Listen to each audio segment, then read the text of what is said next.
And we do have the operator bands coming in with a second match of the day. Wind and Rain versus Epsilon and your casters, Panky and Zoot.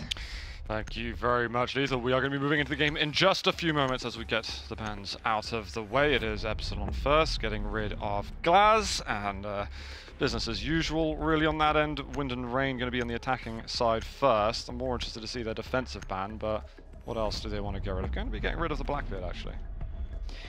Interesting. Blackbeard, as we mentioned on console, is very strong because of window play and because of how much repelling and shooting you can have. Now, you mentioned how teams rarely go penthouse, and to be fair, that's where he's most influential on this map.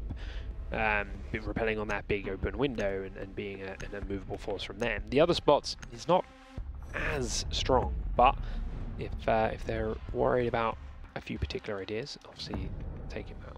Well, Maestro, I know that Blackout on Wind and Rain plays a lot of Maestro, and whenever they defend every single round, he'll play Maestro. I'm curious if that's actually possibly a targeted ban. Because it's so common that Blackout will play that operator. But again, it's also not out of the ordinary anyway. Yeah, it's just a fantastic operator that I don't think any one particular team is going to target ban against one player, because every team likes to use him. Every team knows how strong he is and uses that to their advantage. So to take him out is one thing. I do think it means we'll see Echo in his place, but Echo drones are a little bit easier to handle than the Maestro cameras with bringing an IQ to the table. And we do have actually a 6-pick coming from Epsilon, going from Bandit over to Vigil. What I've been educated, what did I end up calling it? The Lurky Turkey? Is that a term that I've used? I don't know if I've never heard Lurky Turkey before in my life, but I like it. Do you agree, as that is a sort of a Vigil kind of strategy that you play? You don't really want to be seen for a while, and then you just kind of pop out and gobble, gobble, gobble. Yeah. Yeah. I can see it. I can see it.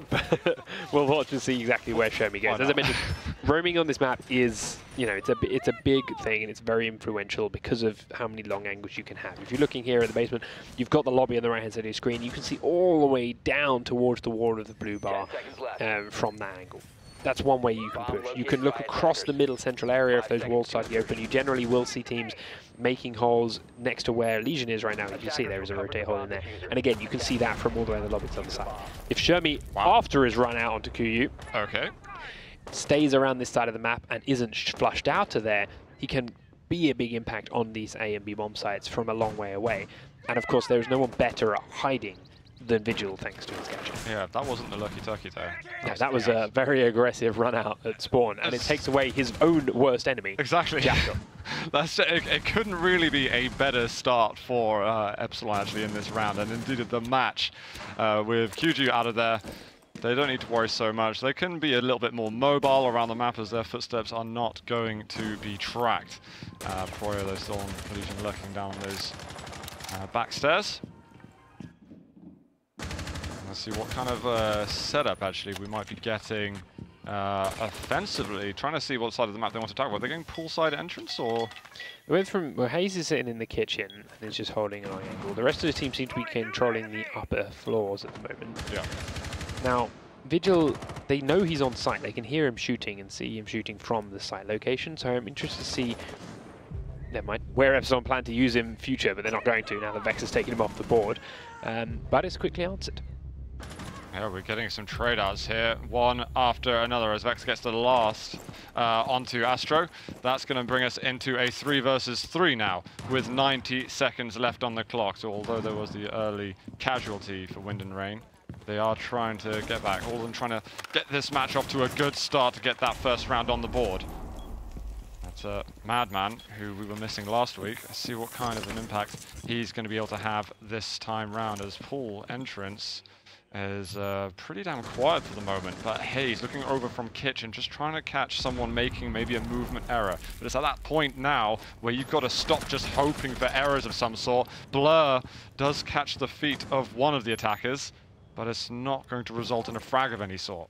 No, the MPX doesn't do much damage, so without a headshot, it takes a lot to put people down, and Zofia down to 50 health. But it does mean he stops pushing from this direction. Now he's scared to go back there, so it helps his team focus their little more attention towards blue bar. Hayes is holding the crossover and looking for anyone that pushes onto Blackout. He's going to jump out the window. Oh, and it's just as Hayes looks away from the window. Madman jumps in. He does stop the plant, but he will be traded out instantly. Proyo, meanwhile, finds Blackout elsewhere, and it does now mean that Hayes is solo. Yep, I've got everything to do. There's, well, incredibly limited amount of time left. Going to pull that goo mine out. They know exactly where the diffuser is. Valkyrie's holding a really good angle. He does actually try to check that out very quickly. He's going to take another peek, quite possibly, but the timing, once again, he still gets the frag. There are 10 seconds left on the board. Winter fighting to get this first one going. Proyo is actually pretty nearby. Wow, Hayes goes for it, but Proyo is first to react, first to get the kill, and Epsilon, they're going to be getting that first round on the board. That was very lucky indeed for... I was scared by Proyo a little bit when he moved. Yeah, that so they didn't need to move until they hear the plant go down. You know where Hayes is. He tripped on the Legion one, so he had to pull that out. You knew where he was coming from. You know he has to get to the site, and he has to plant the diffuser. When he jumped down and started going through, Valkyrie jumping down to follow him wasn't needed. She could sit up there and wait till they hear the plant sound, or wait till Legion was in a better position. Her jumping down and taking that fight after missing the first few shots, slight misplay on her part, a little bit greed perhaps, that could have cost them the round, because Proyo, yeah, came down to a very close position, and that then fight towards the end around the reinforcement could have gone either way, but Proyo managed to put it out of the bag.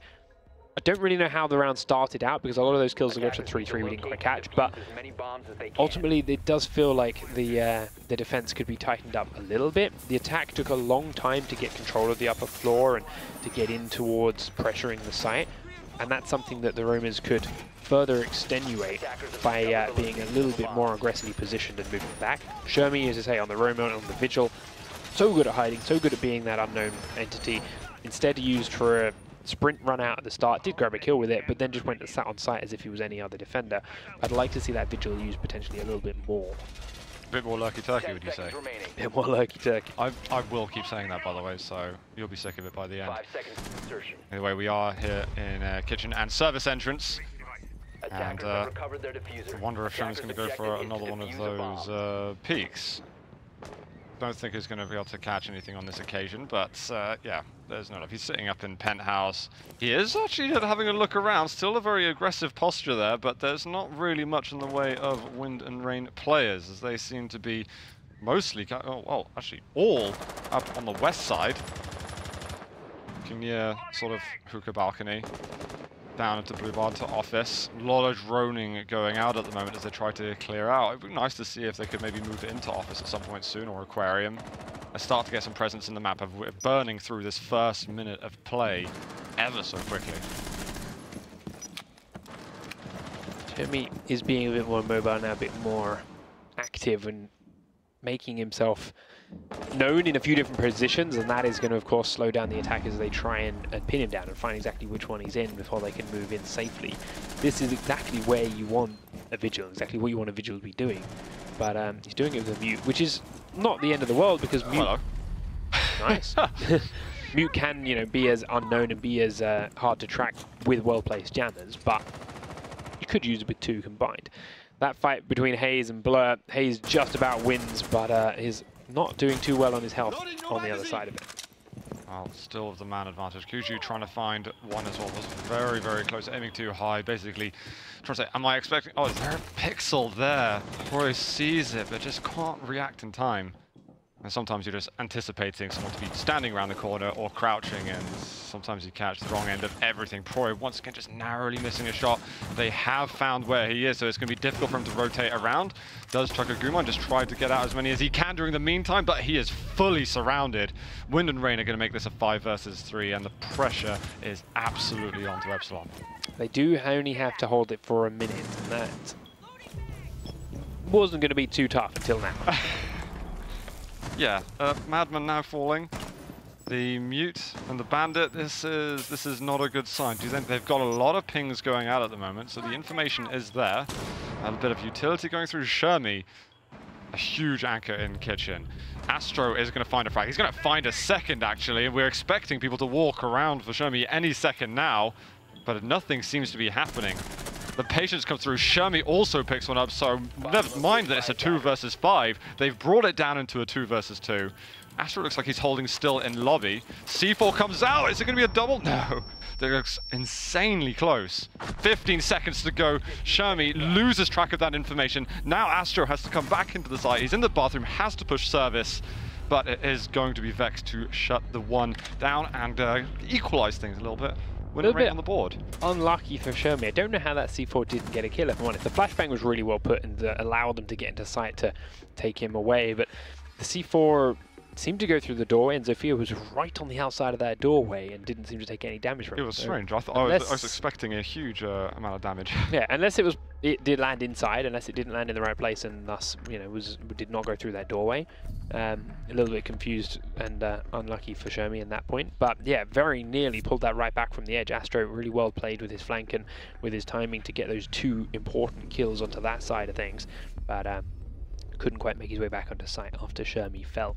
So unlucky to him for that. But ultimately, Hayes did a lot of work on that attack, but it was all set up from information and from positions of the rest of his team.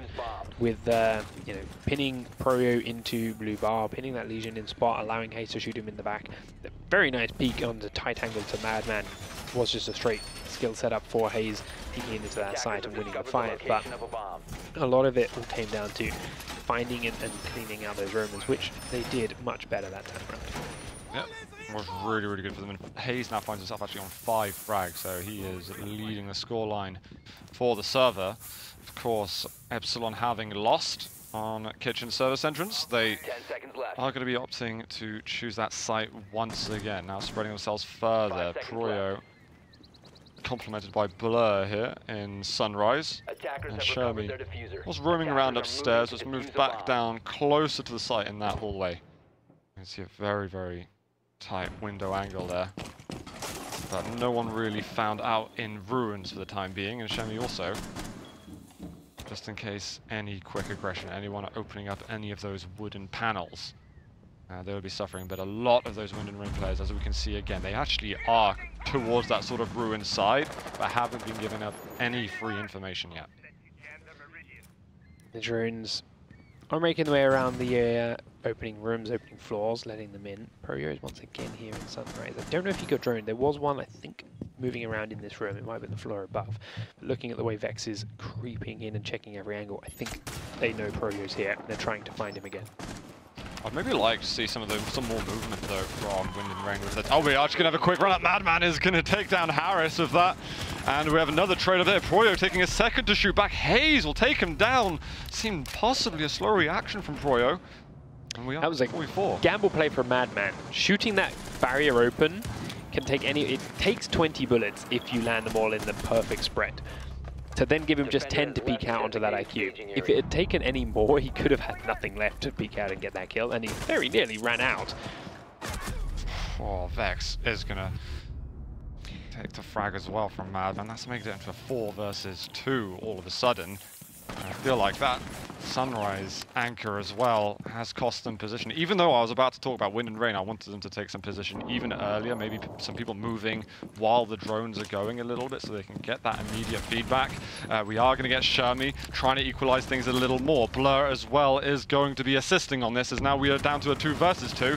Shermie out in the courtyard, spraying through a little bit, has to go on the reload. They seem to be going back and forth, but Kyuju takes down Blur, and all of a sudden Shermie has got everything to do. 1 versus 1. The diffuser currently being planted, but it's faked out a little bit. Shermie right in the crosshair. Blackout, unfortunate on that occasion. Rescued there. It looked like it was dire straits. I think there might have been a camera on site. There was a few pings going off, and I couldn't quite track where they were and where it was coming out, but he may well have got the information to the fact that Blackout was, you know, heading his way. It might have, however, just been great game knowledge and great smarts to know that, oh, he's faked the plant, he knows I'm coming from this direction, I'm going to hold this angle, because he's either pushing onto me, which he did and he got the kill, or he's going to go back onto the plant in a moment. In a 1v1, all you have to do is wait for jingle of that plant, and then you know he's distracted / not paying attention, you have that advantage. And was he going for the, because he was aiming down at the crouch kind of level, and I imagine at that point he realized that the plant had been stopped. But he's still, I don't know if that's the game sense or they've also got some information to tell him he's actually still crouched. Yeah, that's why I'm not sure about the cameras. There was a few pings when he was running around upstairs, which is why he picks up that kill on Zofia across the balcony, which is a great pickup by him. Then isn't sure about where he's going. He was going to think about going into Aquarium, but the pings came out and he sees all three players. He knows he's safe to jump over the edge into the hatch and then take the fight from there. Where those cameras were, not entirely sure. It may have been the default one that's right above where Shomi's running around at the moment, but there's no normal cameras that are in that site that should be able to see it. So it might have been had to be something else. Might have been a bulletproof camera or something like that for his team had placed in the site to help. But yeah, pre-aiming crouch. There's a lot of things that could have been, a lot of maybes. It could have just been great game sense, and either way is great. A gamble on his part to aim low, but yeah, very well played by Shomi to flank, come back, and pick up again. I think it was 3 or 4 kills for his team. Well, we are halfway through the half, and we're back over to Sunrise and Blue Bar as they had that early success as well with it. Shomi again holding close here in the lobby, and we do have the east push at the moment from Wind and Rain, but maybe they're going to be heading up to sort of DJ booth, clear out, Hall of Fame, VIP, Penthouse. It's really going from one total opposite end of the map onwards, unless they want to just head into sort of service entrance. The problem with A and B sites here with the Sunrise Blue is that almost the entire floor is destructible from above. So they have to get control up top, else the roamers that are up here, so the defenders that are up here, could still be a threat to them below. It's also not too hard to rotate down from above by jumping out of windows or running down staircases. But Harris helps them out by taking Blur off the table very early on. That being the Valkyrie means she's not too influential now that she's dead, in terms of, the gun's gone, but she's still in play because those cameras are pre-placed, because she's helping gather that information. So now they have to find those as well. And Harris is going to get some important information. They're finding the Ella down, and obviously Shomi going to reposition immediately. Doesn't want to get caught out at all. Split focus here from Wind and Rain's attack. They've got some people trying to find bottom, some people trying to shake out Shomi, but these two up here with drone assistance pushing upstairs. Now, if you can do it well, of course, that gives you a lot more time to attack the site. But with those split focus, with those players paying attention in different spaces, it can take quite a bit longer to get it done. Astro opening up this holes towards blue. Otherwise, there wasn't more open angles there yet, but they keep saving for around. But Shomi does catch Vex's head, and there was just a pixel just traveling right and right and right, and Shomi still manages to chase it down. That's bringing it onto a 4v4. We're now into the final minute. Oh, it's crunch time for Wind and Rain. They've got to get themselves positioned more aggressively. I do see a lot of attacks that rely on mistakes from defenders. I don't think Wind and Rain are all about that, but that opportunity for error, the potential error, seems to be gone. Shomi holding close is going to run out. Going to surprise Hayes with that one. Absolutely wasn't expected. And another onto Harris. Phenomenally done from Shomi.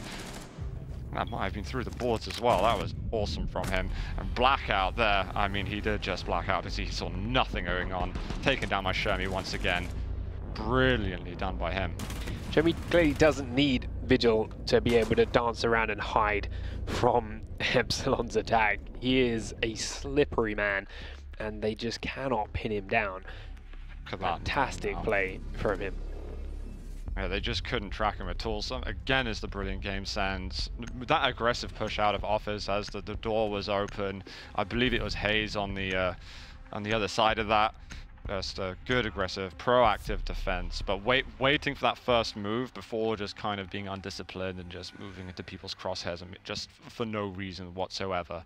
We move into round 5 now. They are going to be going to Hookah Billies. I think it's our first Hookah hold of the game. And Wind and Rain looking to get themselves on the board. I mean, I put my first prediction out there, and it might be wrong, but that was actually very much the sort of story of my career anyway with predictions. So it's just off to a great start. And if I cursed you, Wind and Rain, I will send you a formal apology in the post. Well, Wind and Rain, as I mentioned, this map can be made or broken with roamers, right? You, in theory, with a well-organized attack, can pin them down and cut them off quite easily. There's a lot of different destructible walls, a lot of different angles, a lot of different paths to attack from. But you need to have great communication and great movement to do that.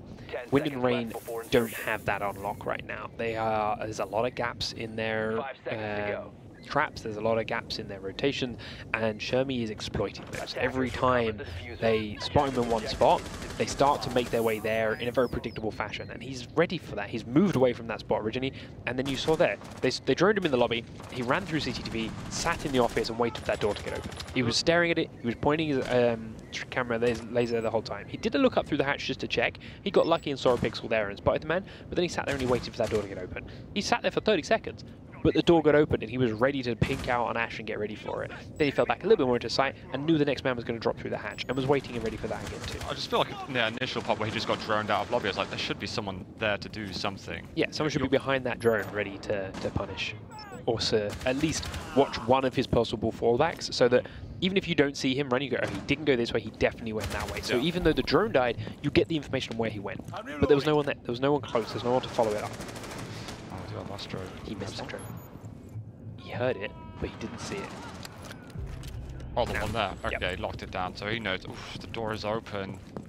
I think for just a second, it's not Hayes, is it? Once again, looking at the battle outside of office. Who is going to be brave on this? Shermie holding a little more sternly as that door is not freshly opened whatsoever. Vex was a bit late. They know he was in the corridor. He saw him in the corridor, but he wasn't there fast enough to see him get back into his room. And as a result, Shermie gets back into this room unpunished and is there to surprise Vex. Now he knows the next attack's coming from this corridor because that's where it's going to be. And of course, his first death got tracked. And he's got no pressure from the other side. Just need to be a little bit tighter up here from Wind and Rain for my liking. And Shermie would be shut down here. Yeah, and it was the exact frame as well that the Jackal tracking came out. Shermie's going to get another. There's a third available for him, but Madman's going to steal it away from us. Come on, man, we're looking for the Shermie show at the moment. Either way, Blackout and Harris, they have got work to do. They had some successes in the second round, but they have not been able to repeat. Harris just walks into the spam. Blur being able to get the fourth kill of the round. And Blackout, okay, he gets something. There is time to work with over here, but you're looking for everything to fall into place. Nothing's going to fall into place. Madman actually goes pretty aggressive there and shuts down any potential catastrophes. If Vex was closer to that office door, faster into that round. Yes, it was his drone, admittedly, that was the one that spotted Shermie in that corridor, but the second he spotted Shermie in that corridor, that's when you come off, that's when he comes off of his drone and he stares at that doorway. Because you know, right, he's in this corridor. He's got to come either out this way into me or the other way into my team. As it was, it took him so long between coming off of that drone, getting him to watch that corridor. Shermie was already back in the office, he was already there waiting. And then all Shermie has to do is hold one angle. Goes, all right, I can cover myself from the door because there's a big solid wall in it, and I know there's one man outside this doorway because he's already shot it open. So I'll sit there and watch that. And he sat there and watched that. And because Vex was now on shore and he was tentative and he was watching the doorway and slowly creeping because he got no information again, the drone is gone and his team were slowly creeping through CCTV because they again didn't know what corner he was going to be hiding behind. Shermie was like, all right, I know you're getting closer, I know you're getting closer, and now I can use my advantage because I know you're coming in. I have the information. He went aggressive and he picked up the kill. And again, credit to him for that, and that's fantastic shooting for that. And then to get the two more of the guys that you know are about to be funneling through this very tight corridor towards you, capitalize on it. And Madman at that point then did what Wind and Rain should have been doing in the spotting a player and collapsing on it. Epsilon, right, we've now got a 2-kill advantage because Shermie's grabbed 2. We know there's a third one in this corridor, and Madman, okay, maybe there's a fourth one somewhere else, but we can afford to take a bit of a gamble here. You go and help Shermie, back him up, you go aggressive, you go and collapse in on that bot, and he did get that third kill. Yeah, it's going to be a very tough one now from Wind and Rain to actually try and make some kind of comeback here. Currently 4-1 in favour of Epsilon, but when that match actually does arise again, we will go straight back into it. Now, another question I was going to ask is that what do Wind and Rain need to do, not just in the last round of this next half, but in the second half as well? Or what do Epsilon need to do just to continue that lead? Because so far they've had a very impressive start, I believe. Well, I want to answer for Wind and Rain. They seem to be playing a little bit afraid, and I think, again, this Shermie example, he's kind of just there, and people are a bit afraid to peek him because he's already asserted himself in terms of being such an amazing fragger, but I think sometimes you've got to take the leap of faith a little bit, and we've already talked half a dozen times about that, acting on the drones and so on. This rehost, this reset, could actually be beneficial for Wind and Rain because they looked like they were kind of digging their own graves deeper and deeper, and now maybe they can get a bit of mental fortitude going on, hype themselves up a little bit. The game's not lost yet. It's not over. Oh, they can get themselves definitely back. And if they can get this last round on attack and they can get themselves on the defensive side, we could easily see it go back to a 6-6. Yeah, they could easily get themselves to a 4-2 scoreline and have a great second half. When it comes to how they're going to play the second half, I don't want to go back into prediction territory, right? They could have brilliantly thought out, perfectly executed defense strategies for Coastline. That may be why they're struggling so much on attack. There was so much effort into defense, but they weren't quite ready and they hadn't quite done their attack yet. So maybe they see that come out in the second half and just blow us away and go 6-0 and just dominate that half. We'll see, we'll see. But with attack, as I mentioned, and as you said, a little bit tighter, a little more cohesive. The split idea, and some people joining upstairs and we're clearing upstairs, some people joining downstairs.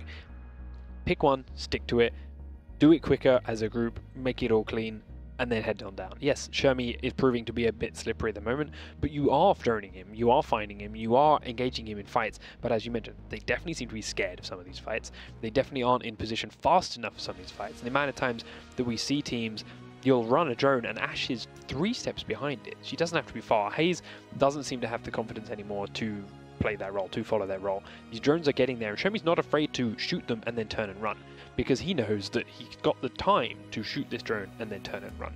And then he knows where Wind and Rain are going to be coming from.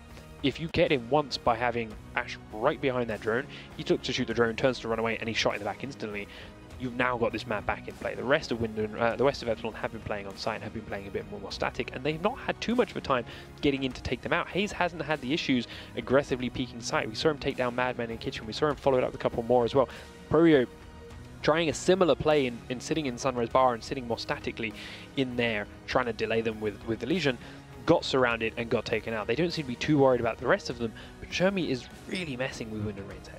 Yeah, there's so much to say about Shermie as well. You know, his gun skill and movement just, complements the things he does. When he, doesn't think about rotating too much, even though he's getting picked up by the Jackal and all these bits and pieces. He always makes sure that every kind of scenario he's in, his self-discipline as well as his confidence really shows him how much of a great player he's been. And I think he's got at least 11, 12 frags now on the board, and it's still the first half.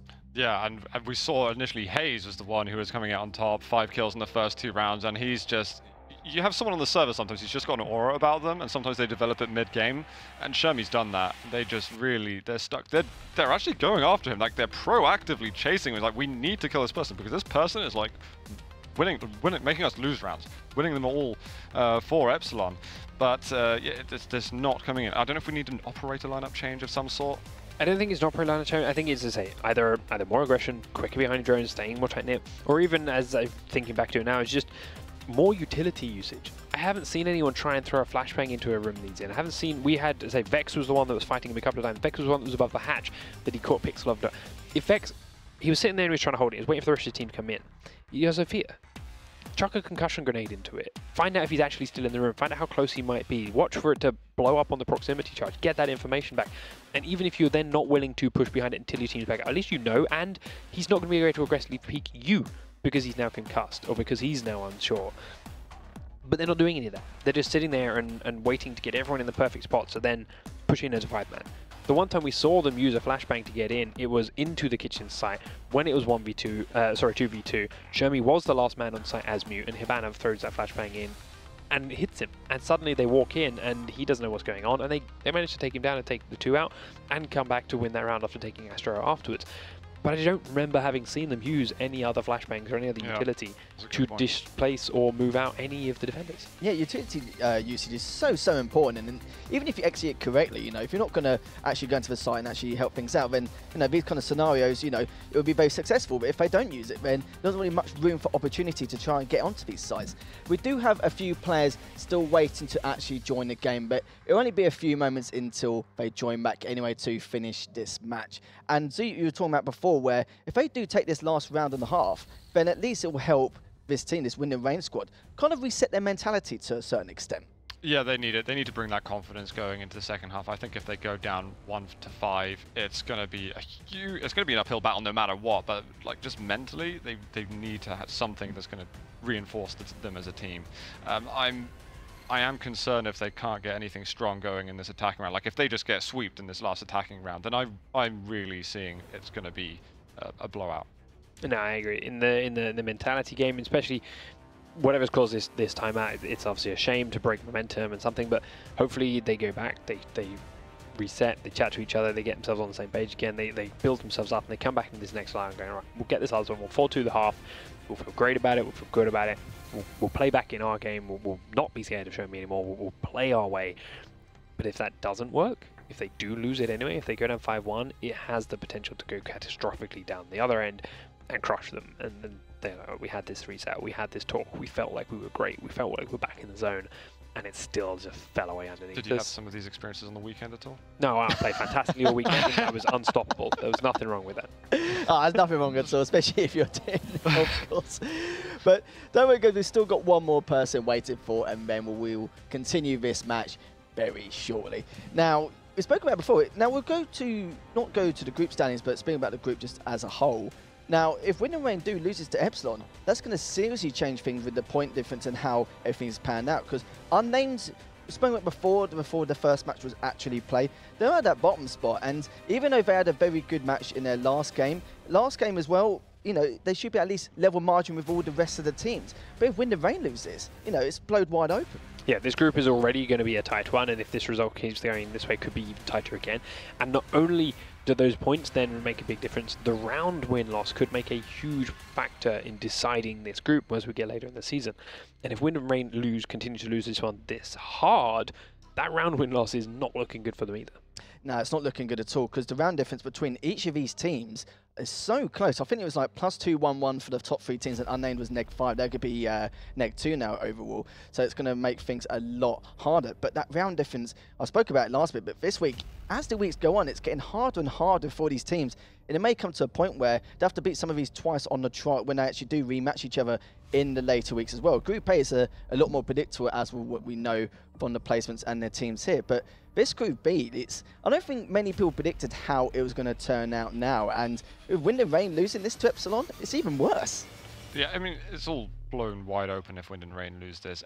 Absolutely anything can happen. Obviously, every win's going to be important in terms of painting that story for the specific team, but all of a sudden other teams are looking like, oh, if they lose and we haven't had a good start to this, to Prem, Vex probably looking at it as well. It's like, we kind of hope that Wind and Rain lose this because it makes our job life a little bit easier moving to those late stages of the season. So I think, yeah, some teams are looking at it very differently to others. That's right. And for the match coming up, of course, it's still 4-1 in favour of Epsilon. A few technical hitches here and there, which is occurring as we speak. But join us back in a few minutes and we'll go straight back into that game.